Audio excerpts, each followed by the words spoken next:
night. I just thought it would be a good opportunity to switch it up a little bit, read about some near-death experiences.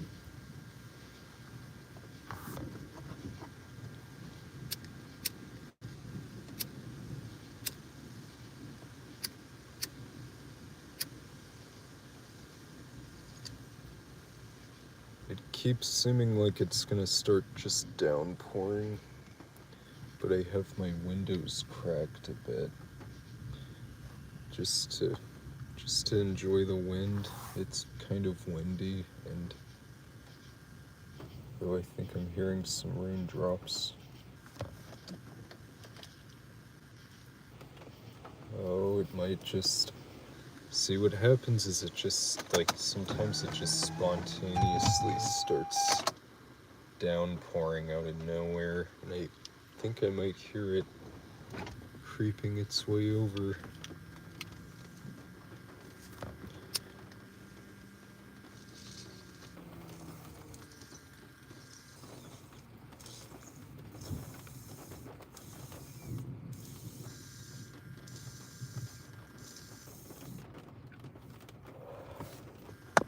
Okay, now that I'm awake,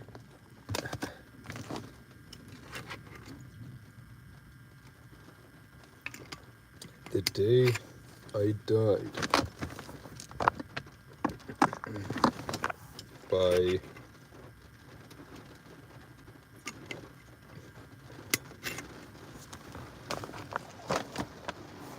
Eastern Peach. On January 5th of this year, I died. To be exact, I died multiple times. What struck me down was what they call the Widowmaker heart attack. An almost always fatal event. It happened at work. One moment I was living my normal life, and the next I was collapsing into a cardiac arrest. That would mark the first of several that day. By all rights, I shouldn't be here, but I am. And that's because of a man I now love like family, the safety officer on duty that day. A former 15-year U.S. Air Force flight medic.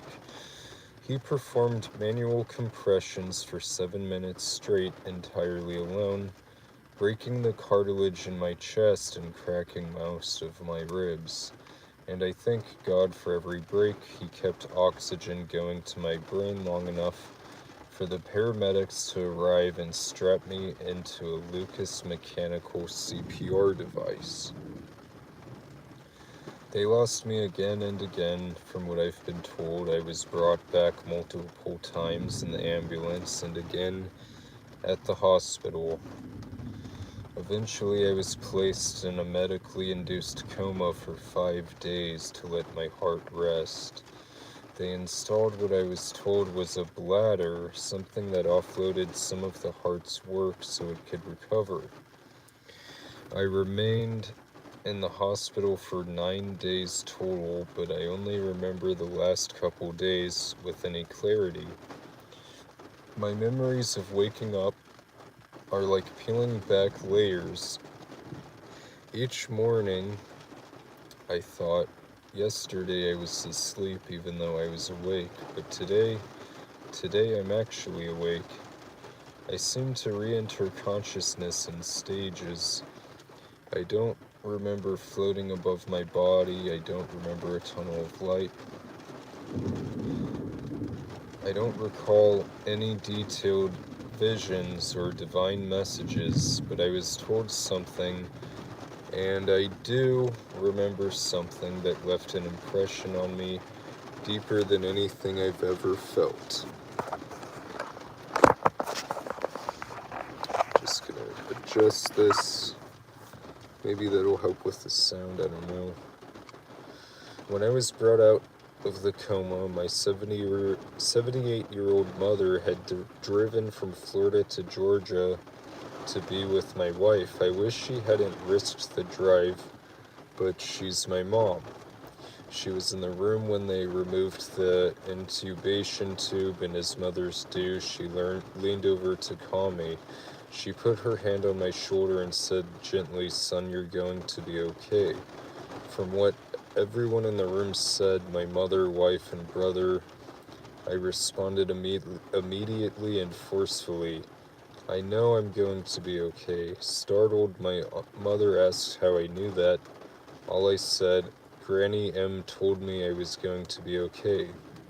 Granny M was my great-grandmother. She died when I was about 17. Later I told my mother something even more unexpected, that I had spoken at length with my older brother, the one who died 23 hours after birth due to spina bifida in the early 1960s. She asked if he appeared to me as a baby.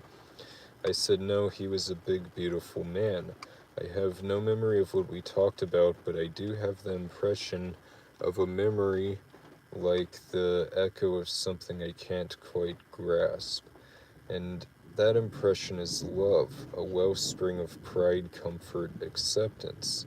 It overwhelms me even now, months later, to think of him, because for the first time in my life I felt something from him that I didn't even know I needed.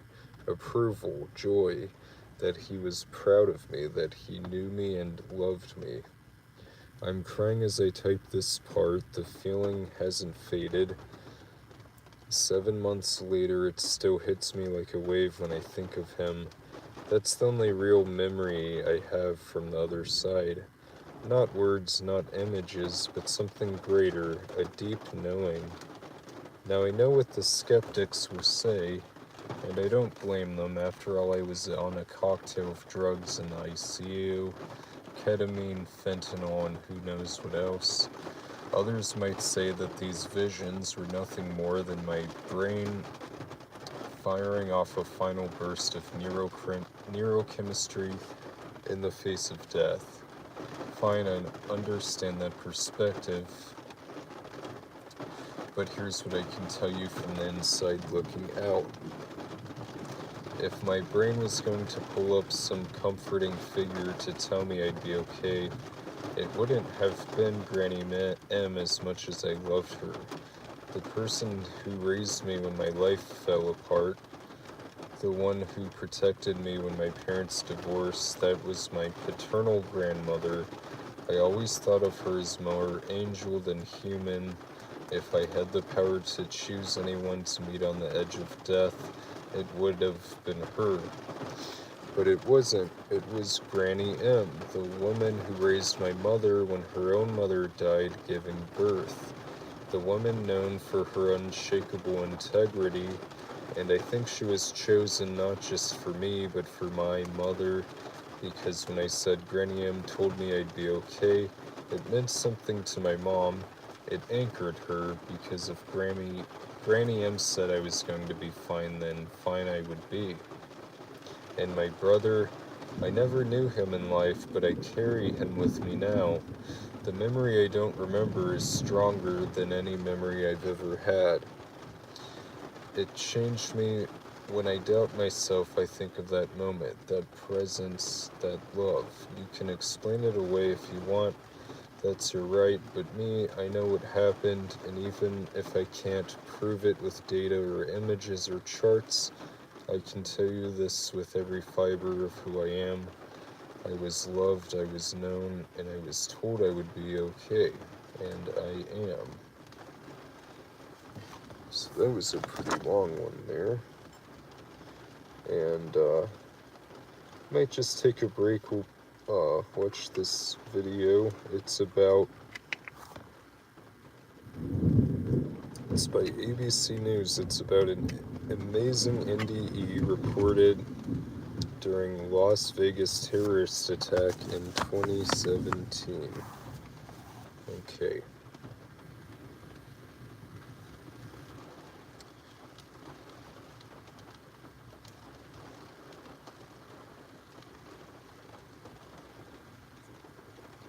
Oh man, this is kind of long, but we'll start it off a bit.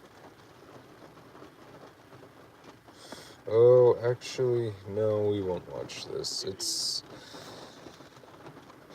about just the whole attack, not really that particular story. Okay.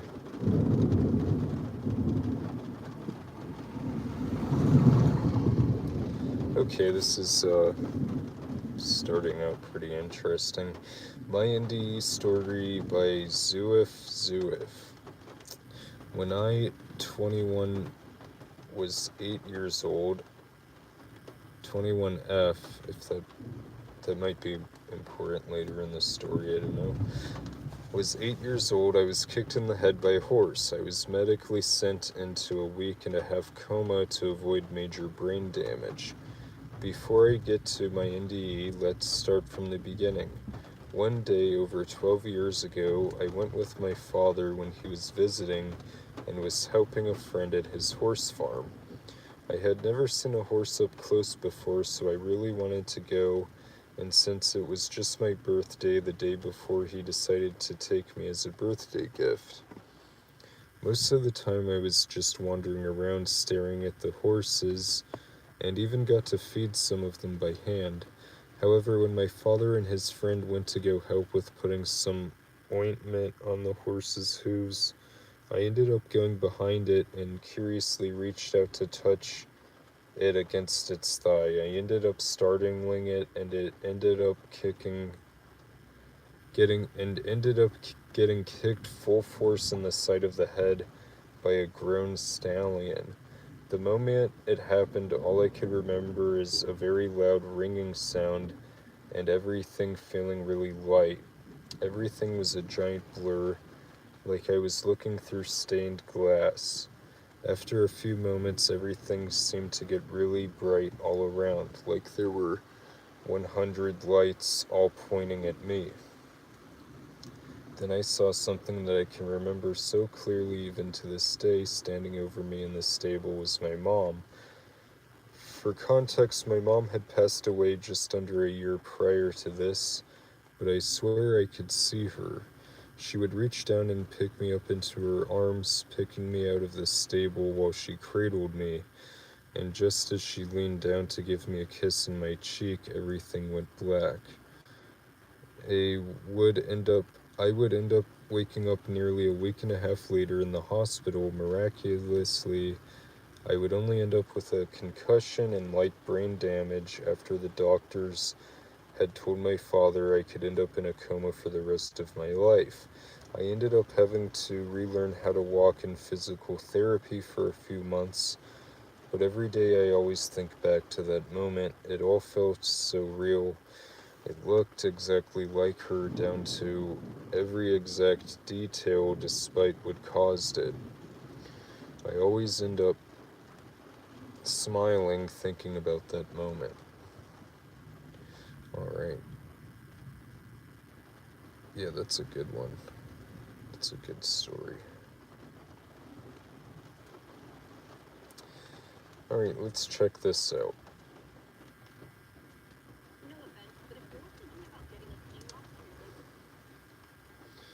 We'll watch this together. Maybe not the whole thing. 24 minutes is a stretch.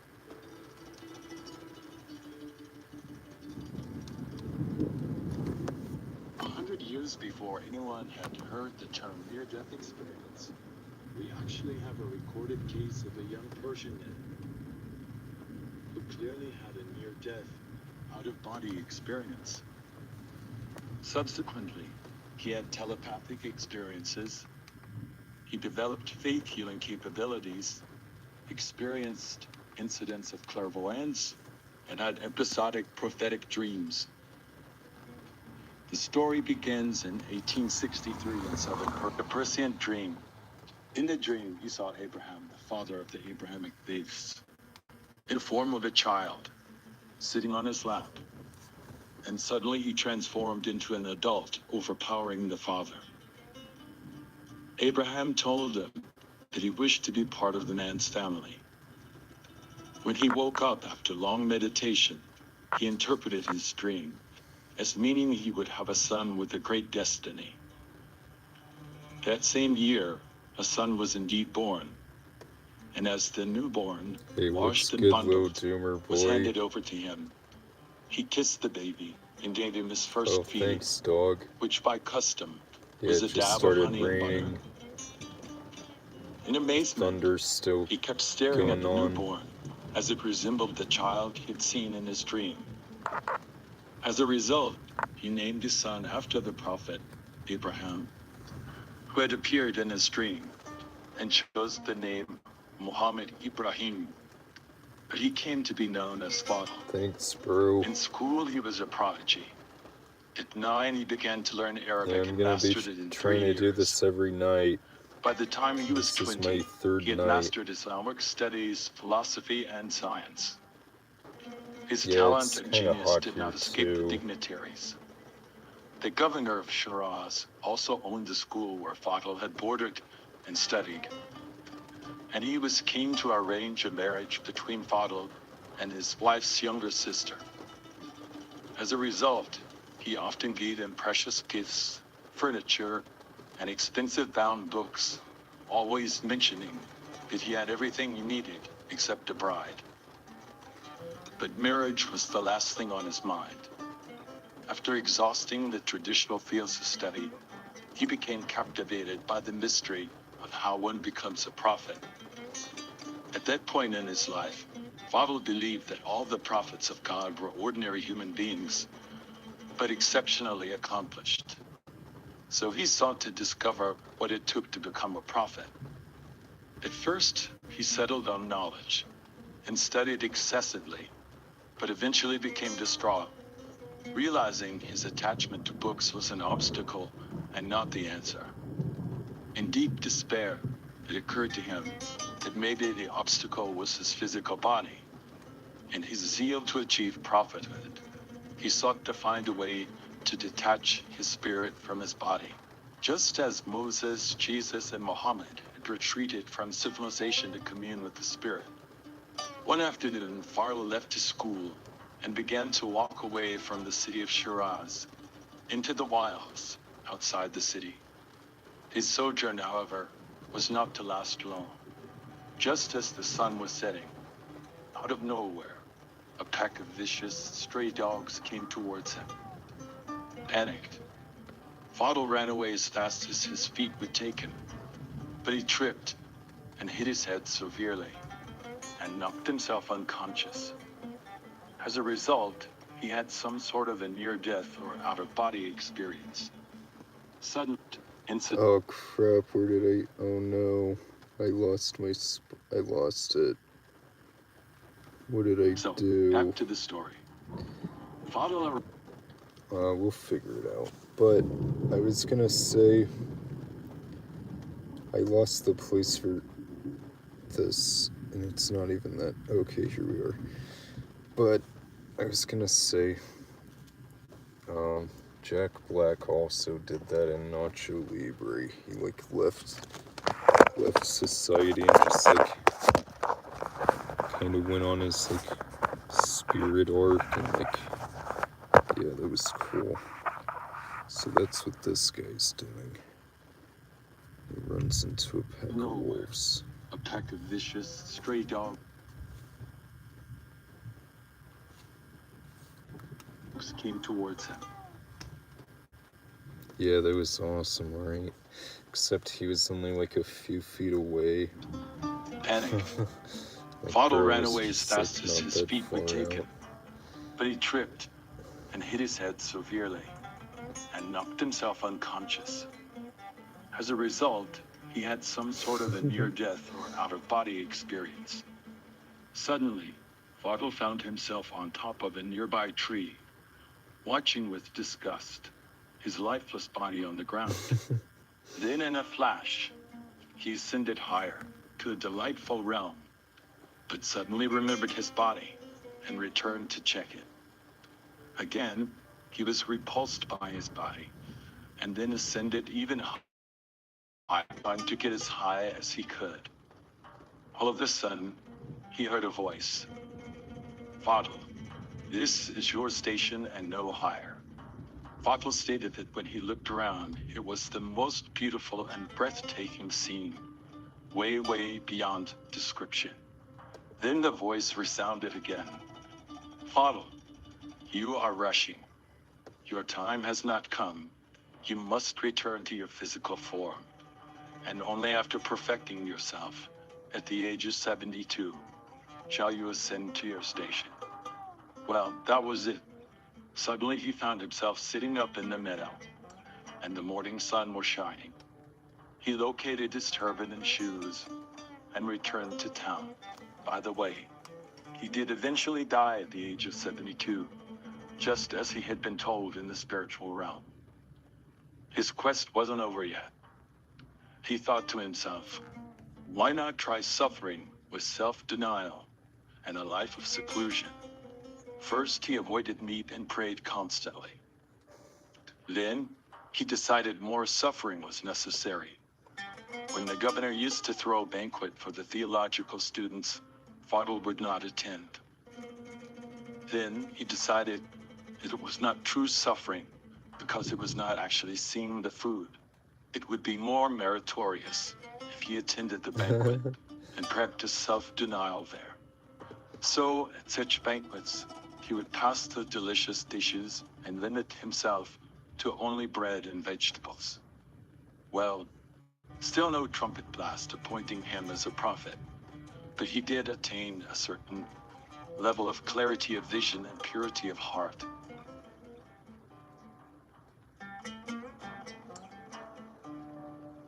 In those days, there was a mystic from Shiraz who had left his home and wealth to escape the cruelty of the previous governor. He was living in an isolated room by an old cemetery, not too far from Shiraz. A few dervishes had joined him as their leader.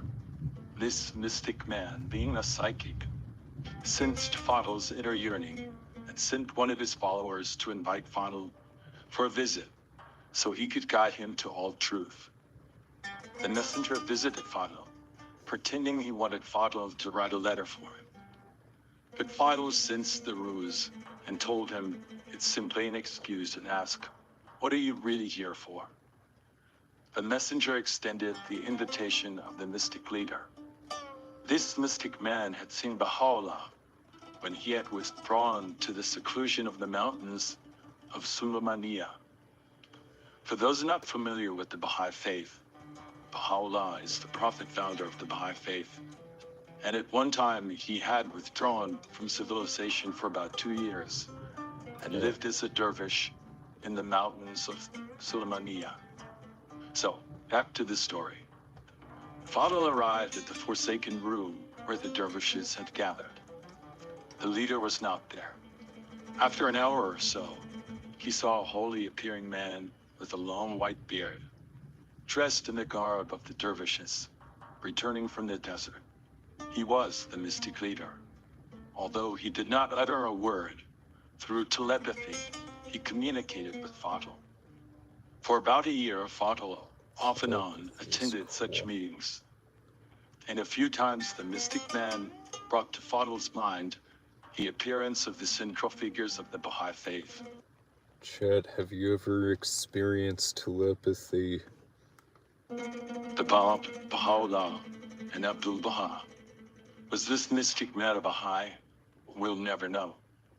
After a year, the mystic finally spoke in words and said, you have reached the stage of completion. One of the gifts he got from this mystic was the knowledge of faith healing. Fadl then headed home and asked his father to send him to the holy cities in Iraq to further his learning. His father, as usual, went along with whatsoever his precious son requested and provided the means. For 2 years he studied there and received the equivalent of a doctorate. One night in a dream, Fadl heard a voice saying, the goal of your heart is in Khorasan, which is a province in northeast Iran. The next morning, Fadl took off on foot with very little provisions. It took him 6 months to get there. The provincial capital of Khorasan is the city of Mashhad. Of the 11 Imams, only one is buried in Iran, and he is the Imam Rida, who is buried in Mashhad.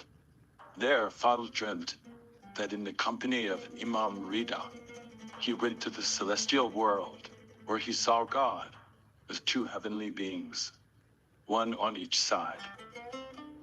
One of them, on behalf of God, gave Fadl a very heavy book to correct. Fadl said, "The book is too large, and I don't have enough time." He was told to keep the book, and that eventually he would do it. Then he woke up. About 2 months later in the dream, he saw one of the prophets telling him that in his life he will find the source of all truth, and the way will be shown to him in his own little home village of Borazjan. He literally crisscrossed vast distances to be guided by dream after dream. In the middle of the hot summer, he tackled the dusty road on foot again, traversing mountains and deserts to return to his village. Imagine how happy his parents were to see their lost son, as they had not heard from him for almost a year. Everybody from far and near came to visit the pride and joy of the family. In that village, there was another Islamic scholar, who was the rival of Fadl's father. Pretending friendliness, he also came by and paid them a visit. As customs were, every visit had to be repaid. At his earliest convenience, Fadl went to pay his respect to that scholar. He entered the house and sat nearly half an hour, but there was no sign of him. When he did show up, his desperate look indicated something was wrong. Apologizing for the delay, he stated that his only daughter was ill, with no hope of recovery. Fadl for the first time used the gift of faith healing, which had been given to him by the mystic man of Shiraz. He asked for paper, pen, Hey, what and up, ink. bro? On each of the four corners, he wrote Abbas in separate letters. Abbas is, by the way, the given name of Abdul Baha, a central figure in the Baha'i faith. He told the grieving father to soak the paper in water and give that water to his daughter to drink. Fadl left the house. Yo, To what's everyone's up, surprise, Zach? the girl's fever I was broke and she wondering who you recovered. were. Thrilled with the miraculous recovery of his daughter, he approached Fadl's father to put the past behind him and begin a union. He said he had pledged to God Yeah, I've been that doing whoever this. could cure his daughter, he would give her in marriage to him. Fadl's father was delighted about such a proposal. In beauty and wealth, that girl was matchless. And more than that, it would stabilize the roaming life of his son. He presented Fadl with the proposal, which he accepted. The preparations for that wedding were the talk of the town. For the first time, the whole village was happy about such a union between rival families. The very last step for the wedding was sending the ring and special items to the bride's house. The night before this took place, Fadl had yet another dream in which he heard a voice repeating 3 times, "Do not get married, it will be an obstacle." Before sunrise, Fadl was on his horse, speeding away with no trace. Imagine the effect on everyone, particularly the bride and her family. No doubt, the war of rivalry intensified worse than ever. After some time, a merchant friend of Fadl's family, while traveling in Bushehr, a port city by the Persian Gulf, sighted Fadl and immediately notified his father. The father communicated with Fadl that if his sudden departure was to avoid the wedding, he should Yeah, return bro. home, as it had been called off forever. So Fadl Yeah, returned home. there's thunder and Fadl lightning. had another It's a dream in his vibe out youth. here. In that dream, he saw a young man handing him a book and telling him, "Your answer is in this book." In those days, the houses of the divines were open to the public, and knocking was not required to enter. One afternoon, while Fadl was alone at home meditating on his past and his endless chain of dreams, he heard a knock on the door. This was unusual. as knocking was not necessary. He approached the door and said, "Who is it?" A pleasant voice answered, "It is me." That voice had an unusual effect upon Fadl. Possibly it sounded like the voice of the youth in his dream, handing him a book. What? The answer was, "You, the Fadl. Aren't you Shahi Muhammad Ibrahim?" Then at the doorway, Fadl. Bro, I really don't know. It's just about people like dying and going to different realms and stuff.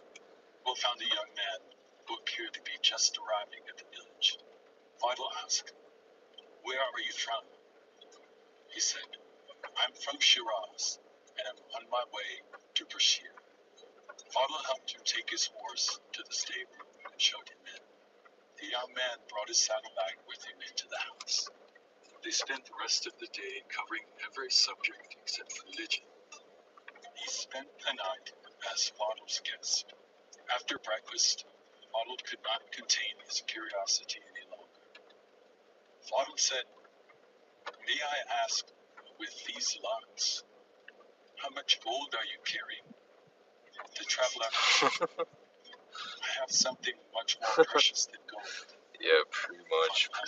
"Like what?" The answer is a book. "May I see it?" Fadl asked. The traveler unlocked the bag and reverently took out the Book of Certitude, kissed it, and handed it to Fadl. For those of you not familiar with the Baha'i faith, Baha'u'llah, the prophet founder of the faith, revealed the Book of Certitude, also known as the Kitab-i-Iqan, in the span of 2 days and nights in Baghdad, in the early 1860s. The book addresses various theological themes, such as the nature of God and his manifestations. So, back to our story. The traveler said, Actually, y'all, I think that's a pretty good stopping point with that one. If you want to finish it, it's just called a historic near-death experience from Persia in 1880 by Irenic Visuals. And it kind of already went over the near-death experience, I think. It is a ROGLIZ1.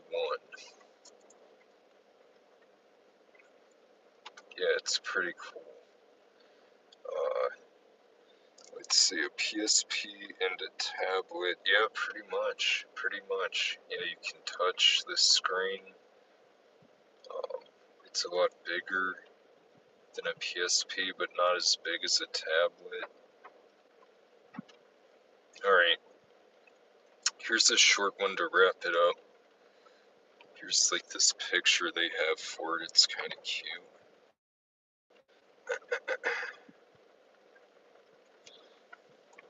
Okay, so someone's like dead, and you can see their like bodies sprawled out on the ground there, and then you like see them rising up.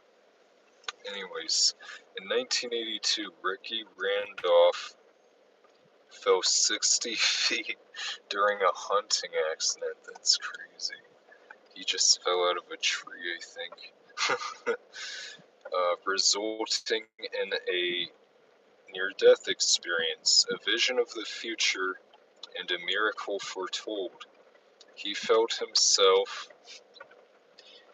leave his body and saw the earth from space. He then entered a tunnel toward a city of light. A voice said to Randolph, "Physicians want to perform surgery on you. Do not let this happen.